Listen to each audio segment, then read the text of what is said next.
बिस्मिल्लाहिर्रहमानिर्रहीम। अस्सलाम वालेकुम दोस्तों। जिस तरह के काफ़ी दोस्त मिगी कॉल भी करने मैसेज करने आखने जी सुनिया नदीम साहब तुसों की थाने खड़िया ने ते तुसों पर तशद्दद कीती जाने ते तुसीं मारिया ने। ये गल दुरुस्त है कि हमारे घर पुलिस आई है। ये गल दुरुस्त है कि मैं घर कोई ना सा ते नंबर खड़िया ने माड़े घरों ते उन्हां नाल माड़ा रबता होया ते उन्होंने भी थाने बुलाया। ये गल दुरुस्त है, मैं थाने गया हाँ, लेकिन ये गल दुरुस्त है कि SHO साहब मिगी आख्या कि चौधरी साहब नी वीडियो जड़ियां तू लाना है ये डिलीट कर और आइंदा अगर कोई वीडियो लाई तो थोड़े पर FIR कटी जासी। ये गल दुरुस्त है कि माड़ा फोटो छिकिया गया, वीडियो बनाई गई है, माड़ा कोई साइन कराए गए। बहरहाल ये गल गलत है कि माड़ा पर कोई तशद्दद ना की हुआ है या कोई मार कटाई की हुआ है, ऐसा कोई मामला नहीं है।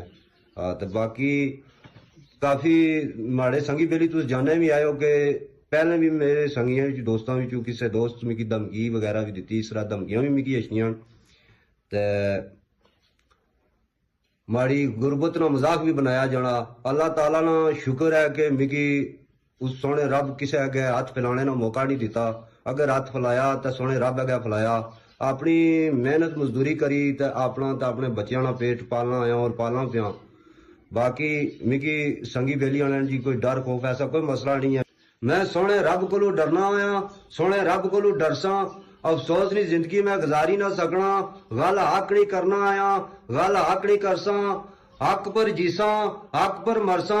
ये जंग माड़ी कल्याण नहीं, ये यूनियन कौंसल टाई ने लोकां नहीं है, ये मेरे मजदूर भाइयां नहीं है, ये आखिरी साह तोड़ी लड़सा।